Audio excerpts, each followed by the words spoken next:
एक महत्त्वाची बातमी, मुंबईच्या लोअर परळ परिसरातील एका इमारतीला आग लागली आहे। कमला मिल परिसरातील टाइम्स टॉवरमध्ये आग लागली आहे। अग्निशमन दलाच्या 6 गाड्या घटनास्थळी दाखल झाल्या तर आगीवर नियंत्रण मिळवण्याचे प्रयत्न सध्या सुरू आहेत। दरम्यान ही दृश्य आपण पाहत आहोत।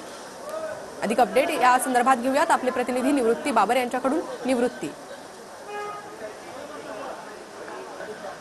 नक्कीच पर्यंत आपण पाहतोय की सकाळी 6:30 वाजता ही आग लागली होती आणि या आगीचं प्रमाण एवढं मोठं आहे की जी ही टाइम्स टॉवर जी इमारत आहे ती एकूण ग्राउंड प्लस 7 माळ्यांची ही इमारत आहे आणि या आग लागल्यामुळे जी आहे ती संपूर्ण इमारत काचेची असल्यामुळे आग लागल्यामुळे जी आहे ती ही इमारतीची काच जी आहे ती आता खाली तुटून पडताना आपल्याला पाहायला मिळते। त्याचसोबतच ही काच गरम झाली असल्यामुळे देखील जीवितहानी होऊ शकते। त्याच्यामुळे अग्निशमन दलाकडून देखील ही काच तोडण्याचं काम जे आहे ते काम सुरू असल्याचं आपल्याला या ठिकाणी पाहायला मिळते। परंतु आग नक्की कोणत्या कारणामुळे लागली हे अजून देखील स्पष्ट झालेलं नाही। तरी देखील अग्निशमन दलाकडून जे आहे ते सर्व प्रयत्न केले जातात, कारण या ठिकाणी पाहतोय की या संपूर्ण टाइम्स टॉवर असू दे अथवा लोअर परळ परिसरामध्ये जे आहे ते धुराचं मोठ्या प्रमाणात साम्राज्य असलेलं आपल्याला पाहायला मिळते। त्याचसोबतच अग्निशमन दलाकडून भल्या मोठ्या शिडीचा वापर करून जे आहे ते वरपर्यंत कुठपर्यंत नक्की आग लागलेली आहे याची माहिती जी आहे ते अग्निशमन दलाकडून घेतली जाते आणि अग्निशमन दलाकडून ही आग विझवण्याचे प्रयत्न जे आहेत ते प्रयत्न सुरू असल्याचं आपल्याला पाहायला मिळते। सकाळी 6:30 वाजल्यापासून